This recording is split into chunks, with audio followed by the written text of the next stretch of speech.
fight between the Korean Superboy, Duho Choi, and Charles Oliveira.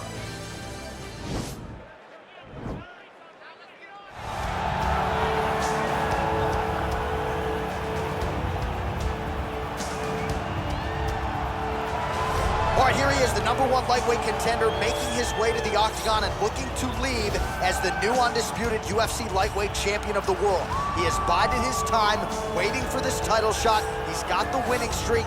He has the quality of opposition. Now he's fighting the #1 guy in the world. He believes he's the best. Now his opportunity to prove it, just a few minutes away.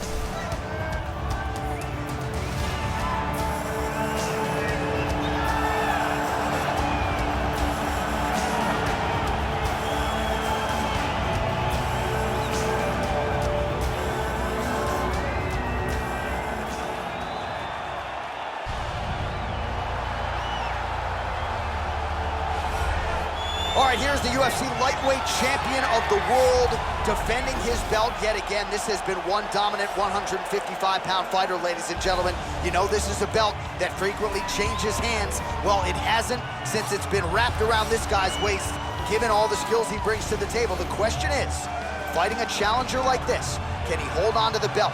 If he can, just another chapter in the greatness of one of the best lightweights this octagon has ever seen.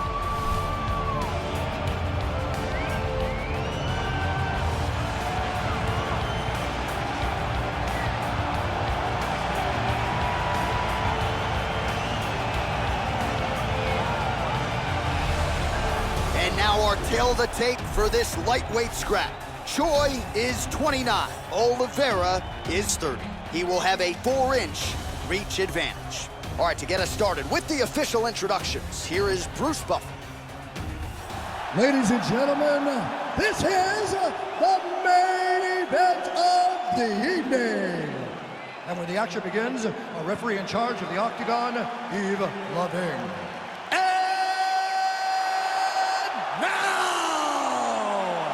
This is the moment UFC fans around the world have been waiting for. It's time! 5 rounds for the undisputed UFC Lightweight Championship of the World. Introducing first, fighting out of the blue corner. This man is a jiu-jitsu fighter, holding a professional record of 33 wins, 9 losses, and 1 no contest. He stands 5 feet 10 inches tall, weighing in at 155 pounds. Fighting out of Sao Paulo, Brazil, presenting the challenger, Charles Oliveira.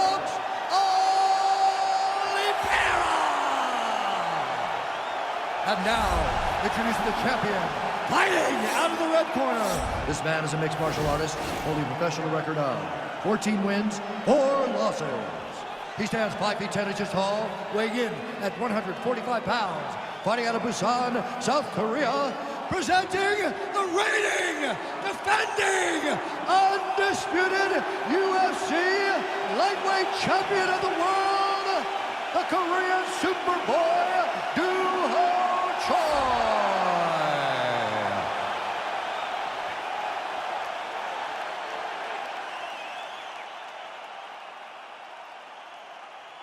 UFC belt on the line, guys. Protect yourself at all time, obey my command at all time. If you want to touch glove, do it now, go back to your corner.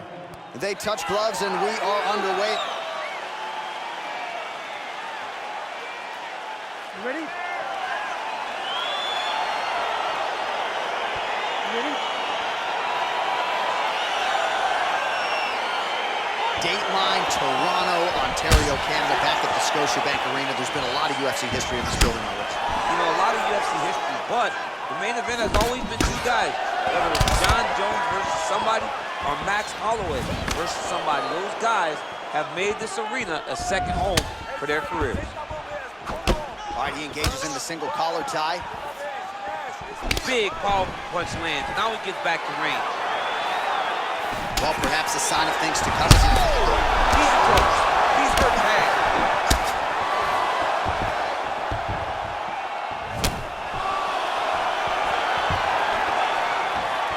Well, you saw the tail of the tape. He has a reach there with that punch. Nice defense there, huge block. Tries to work it into a takedown. Oh, single collar tie here. Look at how he threw his hip into that leg kick. Olivera gets caught with that punch. He needs to start looking to finish now because he's got his opponent hurt very bad. Knee to the body. And he comes through with a big knee. They're certainly getting after it early.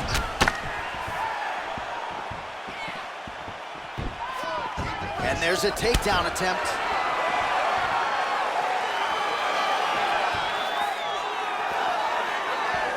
Overhand right, swing and a miss. Over and over, he's getting to this clinch position. Going to the leg kick now, and it's there. Nice job by Choi. Nice punch lands over the top. Oh, well done moving the head there to slip that left hand. Olivera doing the right things defensively. Got the single collar tie.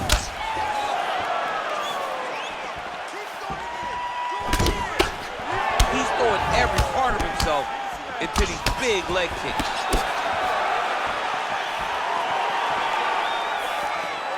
Blocks that strike.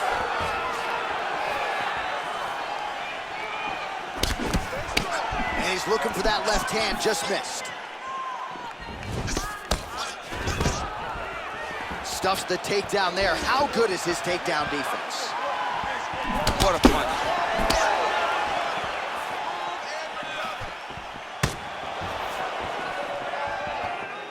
Way to hide that leg kick.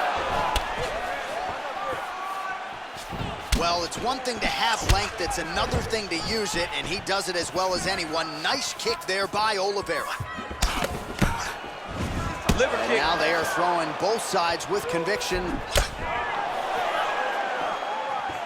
Olivera gets hit by that leg kick. You may want to start checking some of these.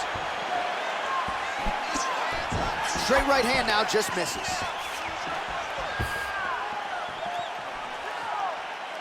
I mean, he's cutting them down the sides with these beautiful leg kicks. Oh, just out of range with that punch attempt.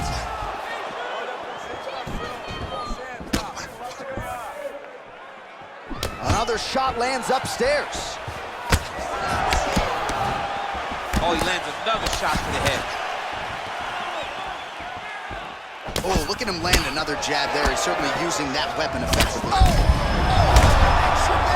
He landed it perfectly. Perfect placement. Perfect position. What a huge blow in a big moment in this fight. Very tricky when he throws that body kick. Muay Thai plump. Back to the well with that right hand. It's no good. Look at him chopping the wood. Chop the wood with those leg kicks. That landed. Stuffs that takedown attempt without issue. Oh! What a fantastic strike to throw at the exact right moment. He deserves this moment. Go finish this fight. An uppercut landed. Oh, big left hook there. Wow! Oh, he dove and he lands. Wow! Oh, he's hurt bad. He's hurt bad, John. He's got to press him. He's got to go chase that finish down now. Now trying to hip escape. He's just trying to move out of his position off the bottom. The Kimura's... Oh, and there's the horn at the end of the round. So the fighter was really caught in a submission there just as the horn sounded. Safe to say he was saved by the bell there. So back to the stools they go. 60 seconds to recover here. We're going to fight on, ladies and gentlemen. Another round coming up. All right, so let us now check out some of the action in that round, DC. There was a whole lot of it, including a stunner upstairs that nearly closed the show. It was a lot of action. It was back and forth action, but the big moment was that big strike to the head that landed, that put him on wobbly legs, and in survival mode, luckily he made it to the end of that round.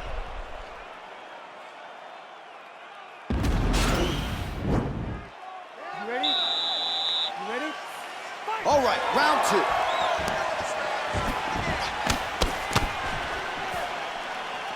Throwing that jab yet again out of range. Oliveira's lower jaw does not look good. I don't think it's broken, but starting to show some obvious signs of swelling.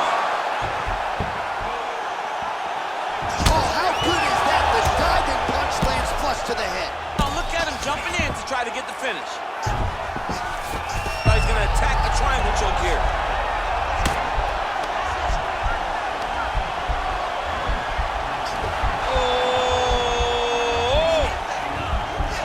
This might just be a matter of time.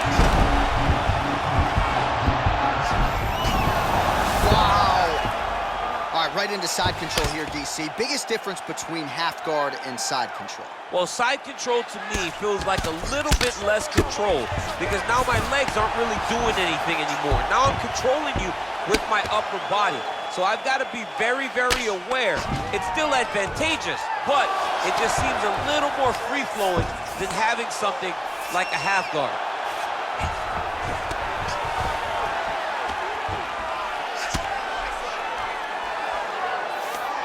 Oliveira's looking to pass here, denied by the opponent. All right, so he's sort of turtled up here. Not great body language. Perhaps he's trying to bait him in a little bit. All right, he's got side control here, DC. You know, he's got a lot of different submissions in his arsenal once this fight gets to the ground. Working on a choke here, potentially.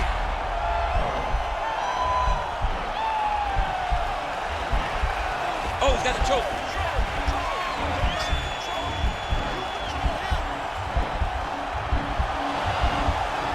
He might get a finish here. Nicely done. Go, guys, work. Choi's pass is denied. Strong bottom work here, staying busy. A lot of top pressure being applied here.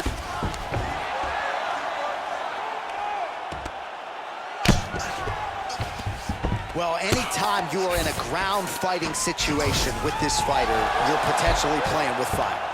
Oh, wow, that happened quickly as the fighter reverses position there on the ground. Unbelievable position change. Wow, what a transition. All right, he's sort of hanging out here unguarded, DC. Not sure if he's trying to bait him in or what, but not great body language here.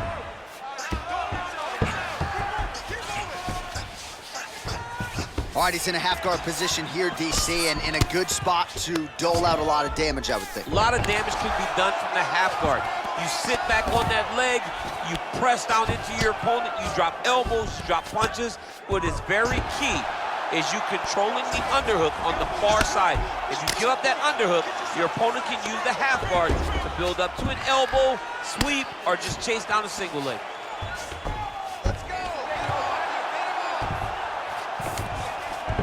All right, so you got to be careful playing on the ground with this guy. You don't want to mess around for too long. Crazy accuracy and efficiency with these ground and pound strikes here. And if you're the opponent, you got to intelligently defend or the referee's going to stop it. You got to defend, but you can see him now start to gain posture, and the intensity at which he's throwing these ground strikes is starting to improve. It's starting to elevate because he knows that he can get the finish. Well, he continues to manhandle him here on the ground. Side control now. Well, you got to stay busy on the bottom. He's doing it here. Nice punch. All right, so inside the open guard of his opponent. You got to be careful playing around for too long here on the ground with this guy. Oliveira's back to the side control now. Under a minute now to go.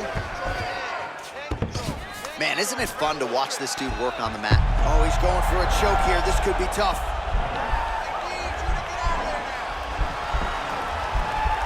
He's got his chin in, but now it's starting to slip under the neck.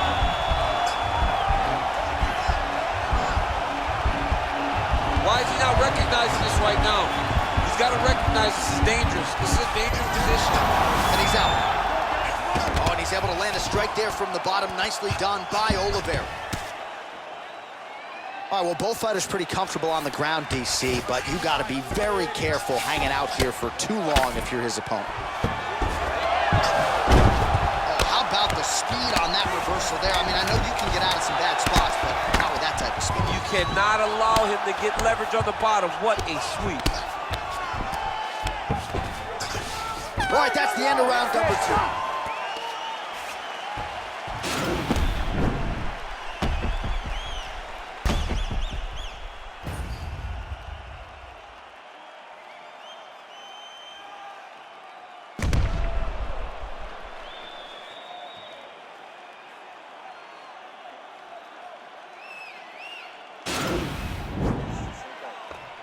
Estava excelente, jogou ele pra lona, foi bonito. Ele já desistiu, já deu pra ver. É agora que você vai chegar lá e vai acabar com... Are you ready? You ready? All right, here we go with this 3rd round of this championship fight. Oh, he slipped well there to avoid the left hand coming back. Well, you saw us reference it in the tail of the tape, DC. He's got the reach advantage and certainly made good use of it there in landing that jab. Oh, shot to the body connects there. He hasn't really thrown too many body strikes in this fight, but now, as this fight goes on, he is not discriminating, working the body, and those shots are going to count. Stuffs the takedown, no problem. Oh, huge right hand! Dude's hurt. Serve him up. Go get him.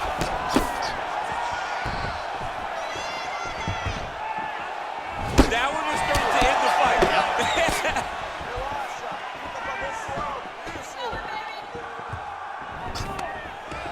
Stuffs the takedown, no problem. Big punch lands over the top. How's he gonna follow this one?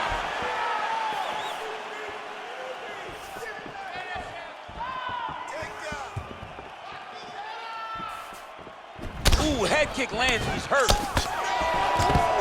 Well, he has landed some good shots, DC, but really unable to string anything together in terms of solid combinations. It's because he's not committing to it. Whoa!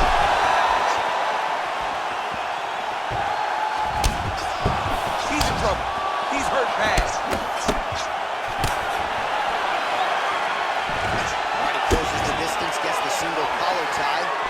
Oh, nice job to slip off the center line there. His head movement has been a huge factor defensively in this fight. You can never be a stationary target. Oh! He needs to start looking to finish now because he's got his opponent hurt very bad. Oh, he might be out. He got him bad!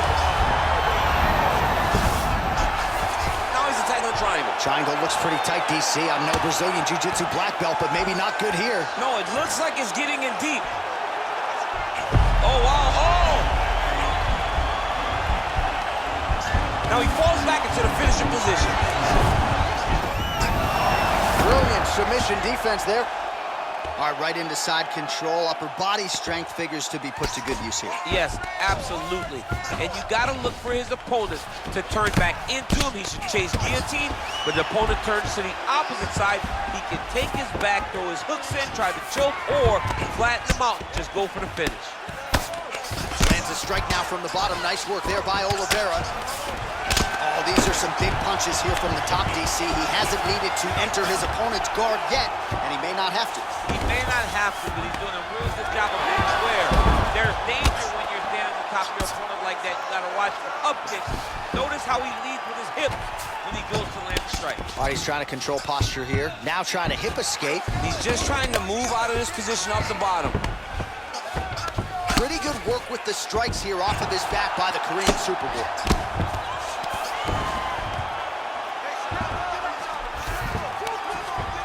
Well, there are few things more fun to watch in mixed martial arts than these type of transitions and scrambles on the ground. High-level grappling can really be entertaining. All right, a good ground and pound by him here, certainly staying busy, and not just busy, but effective.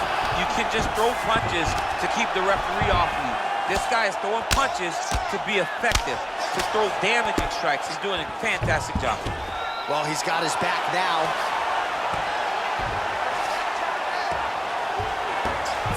Oliveira's right back to the full mount. Oh, the ground and pound strikes continue to rain down. The opponent better move out of harm's way or the referee's going to stop this thing. He better start. Oh, looks like he's transitioned to an armbar. You cannot stay in the guard of these great jiu-jitsu guys.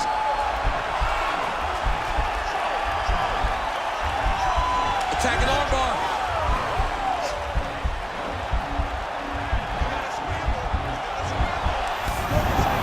And he's out.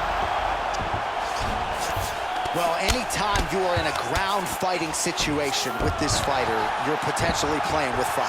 All right, DC, half guard position here. You've done a lot of good work in this spot in your career. Oh, man, I love this position. And you see this fighter today loves it, too. It is the most secure position in fighting. You get an underhook on one side, you keep a half guard on the other, and then you just go to work. It's the safest position, especially for a wrestler. Closed guard. Oliveira's lower jaw is just nasty at this point. Really swollen in that area now. All right, so you got to be careful playing on the ground with this guy. You don't want to mess around for too long. Final seconds of round 3. Now the guy's got armbar. He's attacking it on him. Oh, and there's the horn at the end of the round. How about this fight, folks? You see, he was nearly caught in a submission there right at the end of the round. Saved by the bell. So back to the stool. Mentally probably not in a great place here. We'll see if he can recover and get himself back into this fight. So the crowd voicing its appreciation after that round. We had a knockdown courtesy of a punch midway through. DC, here's your highlight. It was straight. He threw him in combination and landed that big punch that really did hurt his opponent. Lesser men would have been done. He's got a tough guy in front of him. He will have to go back to this. Again, he will have to get back to this action if he wants to get the desired finish. All right, so here we go with our 4th round of a possible 5, and a lot of fighters change up their training camp when they're fighting 5 rounds versus 3. Yeah, you gotta change it up. You have to mix things up because fighting for an extra 10 minutes is not normal. Guys don't do this normally. It's a 15-minute fight. So you have to do things physically and also mentally. His head's still attached to his body. The last time I saw an uppercut like that, it was Overeem versus Ngannou. And you know they still haven't found Alistair Overeem's head. He's driving the back of the head. Back to the feet. What a fantastic... He's gone. That was nasty. What a performance. Yeah, man, crowd loving it. Just a gorgeous shot there to end the fight. Really just the way he drew it up. He found the opening and capitalized on it to the utmost extent. Nicely done to finish the fight.